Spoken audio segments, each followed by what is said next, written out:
ಅದು ಉಪಮುಖ್ಯಮಂತ್ರಿಗಳೇ ಒಂದು ಮಧುಮಾದೇಗೌಡ ಕ್ವಶನ್ ಕೇಳಬೇಡಿ. ಮಧುಮಾದೇಗೌಡ, ನನ್ನ 1374ನೇ ಪ್ರಶ್ನೆ ಉಪಮುಖ್ಯಮಂತ್ರಿಗಳಿಗೆ. ಅಧ್ಯಕ್ಷರೇ, ಉತ್ತರವನ್ನು ಒದಗಿಸಲಾಗಿದೆ. ಸಭಾಪತಿಗಳೇ, ಉತ್ತರವನ್ನು ಕೊಟ್ಟಿದ್ದಾರೆ, ಡೀಟೇಲ್ ಉತ್ತರವನ್ನು ಕೊಟ್ಟಿದ್ದಾರೆ.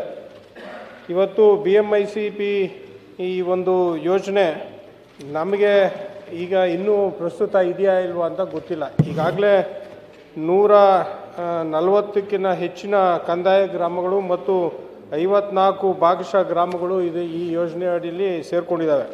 ಇವತ್ತು ಈ ಯೋಜನೆ ಅಡಿಯಲ್ಲಿ ಆದಮೇಲೆ ಗ್ರಾಮದಲ್ಲಿ 1 ಕುಂಟೆ ನಾವು ಅದನ್ನು ಕನ್ವರ್ಷನ್ ಮಾಡಬೇಕು ಅಂತಂದ್ರೂ ತುಂಬ ಕಷ್ಟ ಆಗ್ತಾಯಿದೆ.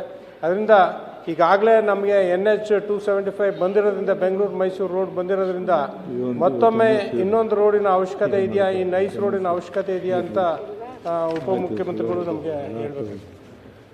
ಅಧ್ಯಕ್ಷರೇ, ಮಾದೇಗೌಡರು ಭಾಳ ಜಿನೈನ್ ಪ್ರಶ್ನೆ ಕೇಳಿದ್ದಾರೆ, ಅದರಲ್ಲೇನು ಅನುಮಾನ ಇಲ್ಲ.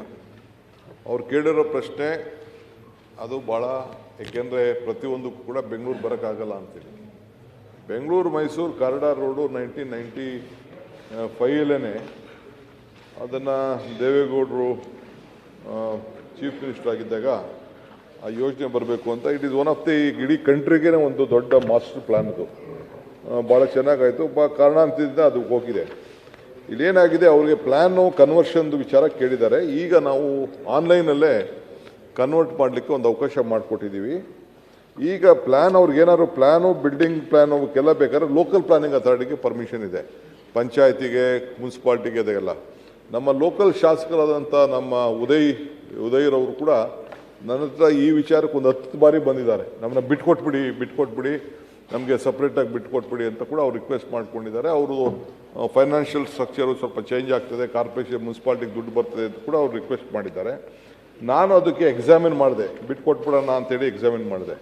ಬಟ್ ಒಂದೇನಾಗಿದೆ ಅಧ್ಯಕ್ಷರೇ, ಸುಪ್ರೀಂ ಕೋರ್ಟಲ್ಲಿ ಒಂದು ಜಡ್ಜ್ಮೆಂಟು ಬಂದಿದೆ ಇದೇ ವಿಚಾರದಲ್ಲಿ. ಸುಪ್ರೀಂ ಕೋರ್ಟಲ್ಲಿ ಒಂದು ಜಡ್ಜ್ಮೆಂಟು 3 men ಜಡ್ಜ್ಮೆಂಟ್ ಬಂದ್ಬಿಟ್ಟಿದೆ. ಅವ್ರು ಏನು ಡೈರೆಕ್ಷನ್ ಕೊಟ್ಟಿದ್ದಾರೆ ಅಂದರೆ, that the direction of the court are to effect the project the conceived originally be executed and the framework agreement be implemented in the letter of spirit while executing this said project ಅಂತ. ನೀವು ಏನು ಬದಲಾವಣೆ ಮಾಡೋಕ್ಕಾಗಲ್ಲ, ಏನು framework agreement ಇದೆ ಅದ್ರ ಪ್ರಕಾರನೇ ಮಾಡಬೇಕು. ಯಾವ ಜಮೀನು ಬಿಡೋದು, ಆಲ್ಟ್ರ್ ಮಾಡೋದು, ಏರಿಯಾ ಚೇಂಜ್ ಮಾಡೋದು ಅದನ್ನೆಲ್ಲ ಮಾಡೋಕ್ಕಾಗಲ್ಲ ಅಂಥೇಳಿ ಅವ್ರು ಮಾಡಿದ್ದಾರೆ. ಸೊ ಗೌರ್ಮೆಂಟು ಯಾವ ಕಾರಣಕ್ಕೂ ಏನು ಮಾಡೋಕ್ಕಾಗಲ್ಲ. ಬೇರೆ ಜನ ಒಂದು ಚೀಫ್ ಸೆಕ್ರೆಟರಿ ಅಧ್ಯಕ್ಷತೆಯಲ್ಲಿ ಒಂದು ಕಮಿಟಿ ಕೂಡ ಇದೆ.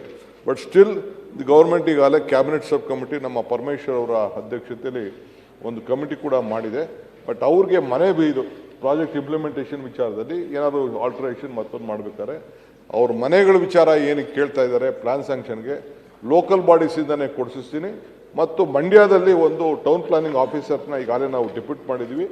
ಅವರೇ ಕನ್ವರ್ಷನ್ಸ್ ಏನಾದ್ರು ಮಾಡಬೇಕಾದ್ರೆ ಅವರೇ ಮಾಡೋಕ್ಕೆ ಒಂದು ಅವಕಾಶ ಇದೆ. ಏನೋ change of land use we will take care of all those issue.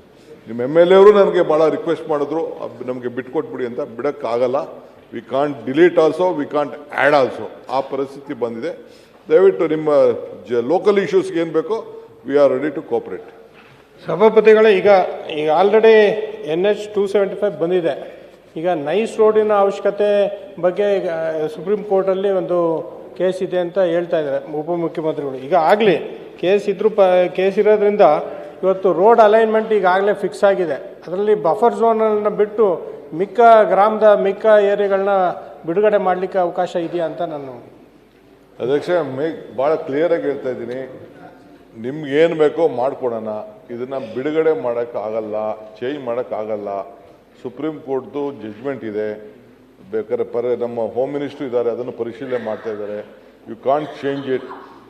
ಪ್ರಾಜೆಕ್ಟ್ನ ಇಂಪ್ಲಿಮೆಂಟೇ ಮಾಡಲೇಬೇಕಾಗ್ತದೆ. ಆ ಇಂಪ್ಲಿಮೆಂಟ್ ಮಾಡಬೇಕಾದ್ರೆ ಮಾಡಿಫಿಕೇಶನ್ ಮಾಡೋಕ್ಕೆ ಫ್ರೇಮ್ವರ್ಕ್ ಬಿಟ್ಬಿಟ್ಟು ಏನೂ ಚೇಂಜ್ ಮಾಡೋಕ್ಕಾಗಲ್ಲ. ಆಯಿತಾ? ಮಂಜುನಾಥ್ ಭಂಡಾರಿ. ಸರ್, ನನ್ನ ಚುಕ್ಕೆ ಗುರುತಿನ ಪ್ರಶ್ನೆ 1394 ನಮ್ಮ ನೀರಾವರಿ ಸಚಿವರಿಗೆ. ಕರೆದಾಗಿರುತ್ತೋ ಬರೀ ಸನ್ಮಾನ್ಯ ಸಭಾಪತಿಗಳ ಉತ್ತರ ಒದಗಿಸಲಾಗಿದೆ. ಸರ್, ಸಚಿವರು ಉತ್ತರವನ್ನು ಕೊಟ್ಟಿದ್ದಾರೆ.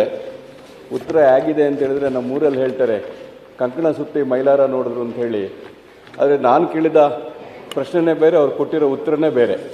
ಆದರೆ ನಾನು ಸಚಿವರ ಗಮನಕ್ಕೆ ತಮ್ಮ ಮೂಲಕ ತಿಳಿಸೋದೇನಂತ ಹೇಳಿದ್ರೆ, ಸರ್, ನಾವೇನಾದರೂ ಒಂದು ಉತ್ತರವನ್ನು ಕೇಳಿದಾಗ ತಮ್ಮ ಅಧಿಕಾರಿಗಳಿಂದ ನಮಗೆ ಸರಿಯಾದ ಉತ್ತರವನ್ನು ಕೊಡಿಸ್ಬೇಕು ಸರ್. ನಾನು ಕೇಳಿರೋದೇ ಬೇರೆ, ಕೊಟ್ಟಿರೋದೇ ಬೇರೆ. ಇನ್ನೊಂದು, ತಮ್ಮ ಇಲಾಖೆ ಅಧಿಕಾರಿಯೇ ತನಗೆ ಒಂದೆರಡು ಸಲ ಫೋನಲ್ಲಿ ಮಾತಾಡಬೇಕಂದ್ರೂ ನನಗೆ ದಾರಿ ತಪ್ಪಿಸಿದ್ದಾರೆ. ನಾನು ಹಕ್ಕುಚ್ಯುತಿಗೆ ಹಾಕಬೇಕು ಅಂತಿದ್ದೆ, ಆದರೆ ಅದು ನಾನೀಗ ಹಕ್ಕುಚ್ಯುತಿಯ ಚೇರ್ಮನ್ ಅಧ್ಯಕ್ಷನಾಗಿರೋದು ಹಾಕ್ತಾ ಇಲ್ಲ. ಅದನ್ನು ತಮ್ಮಲ್ಲಿ ಮನವಿ ಮಾಡ್ಕೊಳ್ಳೋದಿಷ್ಟೇ. ನಾವು ಯಾವುದೇ ಒಂದು ಪ್ರಶ್ನೆ ಕೇಳಿದಾಗ ನಾವು ಮೊನ್ನೆ ನಾವು ಶಾಸಕರು ಮತ್ತು ವಿಧಾನಸಭಾ ಪರಿಷತ್ತರ ಬಗ್ಗೆ ನಾವು ಹಲವಾರು ಚರ್ಚೆಗಳನ್ನು ಮಾಡಿದ್ದೀವಿ. ತಾವು ಏನೇ ನಮಗೆ ಮಾಡಬೇಕು ಅಂತ ಹೇಳಿದಾಗ ನಮ್ಮನ್ನು ಶಾಸಕರು ಅನ್ನೋ ಥರ ನೀವೊಂದು ನಮ್ಮನ್ನು ಯಾಕಂತೇಳಿ ನಮ್ಮಲ್ಲಿ ಈಗ ಸಚಿವರಾಗಿರೋರು ನೀವು, ಅದನ್ನು ತಮಗೆ ಆ ಗೌರವನ ನಮಗೆ ಕೊಡಬೇಕು ಅಂತೇಳಿ ಸಚಿವರ ಮೂಲಕ ನಾನು ಕೇಳ್ಕೊಳ್ತಾ ಇದ್ದೀನಿ. ಮತ್ತು ಈ ಪ್ರಶ್ನೆಗೆ ನಾನೇನು ಜಾಸ್ತಿ ಕೇಳಲಿಕ್ಕೆ ಹೋಗೋದಿಲ್ಲ. ಕಾರಣ ಅಂತ ಹೇಳಿದ್ರೆ ನಾನು PhD ಮಾಡಿದ್ದೀನಿ. PhD ಮಾಡಬೇಕಾದ್ರೆ ನಮ್ಮಲ್ಲಿ ಡೇಟಾ ಕಲೆಕ್ಷನ್ ಅಂತ ಇರುತ್ತೆ, ಆಮೇಲೆ ಡೇಟಾ ಅನಾಲಿಟಿಕಲ್ ಅಂತ ಇರುತ್ತೆ. ಆ ಡೇಟಾ ಕಲೆಕ್ಷನ್ ಏನು, ಅನಾಲಿಟಿಕಲ್ ಅಂತ ಗೊತ್ತಿದೆ ಸರ್. ಹಾಗಾಗಿ ಜಾಸ್ತಿ ಇದನ್ನು ಕೇಳಲಿಕ್ಕೆ ಹೋಗುತ್ತೆ. ತಮ್ಮ ಅಧಿಕಾರಿಗಳಿಗೆ ಒಂದು ಸೂಕ್ತವಾದ ಮಾರ್ಗದರ್ಶನ ಕೊಡಬೇಕು ಅಂತೇಳಿ ತಮ್ಮ ಮೂಲಕ ನಾನು ಕೇಳ್ಕೊಳ್ತಾ ಇರೋದು ಸರ್. ಅವ್ರು ಕೇಳಿರ್ತಕ್ಕಂಥದ್ದೆಲ್ಲ ಡೀಟೇಲ್ ಆಗಿ ಕ್ವಶನ್ ಪ್ರಕಾರ ಉತ್ತರ ಕೊಟ್ಟು ಒದಗಿಸಿದ್ವಿ. ಅವ್ರೇನು ಹೇಳ್ತಾರೆ, ಅಧಿಕಾರಿಗಳು ಯಾರೋ ಸರಿಯಾಗಿ ಅವ್ರಿಗೆ ಉತ್ತರ ಕೊಡಲಿಲ್ಲ ಅಂದ್ರೆ ಅದ್ರ ನಮ್ಮ ಗಮನಕ್ಕೆ ಬಂದಿಲ್ಲ. ಅದು ಏನಾಗಿತ್ತು ಅಂದರೆ ಅವ್ರ ಹತ್ರ ತಿಳ್ಕೊಂಡು ಅದನ್ನು ಸರಿಪಡಿಸ್ತಕ್ಕಂಥ ಕೆಲಸ ಮಾಡ್ತೀನಿ. ನಾನು ಪ್ರತಿ ವಾರ 4 ದಿವಸ ಆಫೀಸ್ನಲ್ಲಿ ಇರ್ತೀನಿ. ಬೆಳಗ್ಗೆ 10 ಗಂಟೆಯಿಂದ ಸಾಯಂಕಾಲ ರಾತ್ರಿ 8:30 ತನಕ ನಾನು ಆಫೀಸ್ನಲ್ಲಿ ಇರ್ತೀನಿ. ನಾನು ಯಾರೇ ಶಾಸಕ ದಿನ 10ರಿಂದ 12 ಮಂದಿ ಪ್ರತಿ ದಿವಸ ಬರ್ತಾರೆ. ವಿಧಾನ ಪರಿಷತ್ ಸದಸ್ಯರಿರ್ಬೋದು, ವಿಧಾನಸಭಾ ಸದಸ್ಯರಿರ್ಬೋದು, ಯಾರೇ ಫೋನ್ ರಾತ್ರಿ 12 ಗಂಟೆಗೆ ಮಾಡಲಿ, ಬೆಳಗ್ಗೆ 5 ಗಂಟೆಗೆ ಮಾಡಲಿ, ನಾನು ಫೋನ್ ಎತ್ತೀನಿ. ನನ್ನ ಗಮನಕ್ಕೆ ಬಂದಿದ್ದು, ನಾನು ಅನೇಕ ಸಲ ಅವರು ನಾವು ಮಾತನಾಡಿದ್ವಿ. ಯಾವ ಸಂದರ್ಭದಲ್ಲಿ ಈ ವಿಷಯ ನನ್ನ ಗಮನಕ್ಕೆ ತಂದಿಲ್ಲ. ಅವ್ರು ಕೇಳಿರ್ತಕ್ಕಂಥದ್ದು ಪೇಮೆಂಟ್ಸ್ ಯಾವ ರೀತಿ ಆಗ್ತಾಯಿದೆ, ಏನಾಗಿದೆ, ಪಟ್ಟಣದಲ್ಲಿ ಉಡುಪಿ, ಮಂಗಳೂರು, ಶಿವಮೊಗ್ಗ ಅಂತ ಕೇಳಿದ್ರು. ಅದಕ್ಕೆಲ್ಲ ಡೀಟೇಲ್ಸ್ ಕೊಟ್ಟಿವಿ. ಅವ್ರು ಕೇಳಿರ್ತಕ್ಕಂಥ ಒಂದು ಉದಾಹರಣೆ ಹೇಳಿದ್ರೆ ಎಲ್ಲ ಸದಸ್ಯರ ಗಮನಕ್ಕೆ ಬರಬೇಕಾಗ್ತದೆ. ಯಾಕಂದರೆ ಇಲ್ಲೇ ಆ LOCಗಳು ರಿಲೀಸ್ ಮಾಡಲಿಕ್ಕೆ, ವರ್ಕೌಟ್ ಕೊಡಲಿಕ್ಕೆ ಇಷ್ಟು ಮಂದಿ ಕೇಂದ್ರ ಸಚಿವರಿಂದ ಹಿಡಿದು ನಮ್ಮ ಸಚಿವರುಗಳು, MLAಗಳು ಕೊಟ್ಟಿರ್ತಕ್ಕಂಥ ಲೆಟರ್ಸ್ ಎಲ್ಲ ಇಲ್ಲೇ ಇದ್ದಾವೆ. ಅದನ್ನು ಸಹಿತ ನಾನು ತಂದಿನ ಅವ್ರಿಗೆ ಅವಸರ ಬಿದ್ದರೆ ಎಲ್ಲ ಕೊಡಲಿ. ಇದು ಒಂದು ತಡಗೋಡದ್ದು ಜನರಲ್ ಆಗಿ ನಮ್ಮ ಮಂಗಳೂರು, ಉಡುಪಿ, ಶಿವಮೊಗ್ಗ ಆ ಭಾಗದಲ್ಲಿ ಜಾಸ್ತಿ ನದಿಗಳೆಲ್ಲ ಅಲ್ಲಿ ಬೇಕು.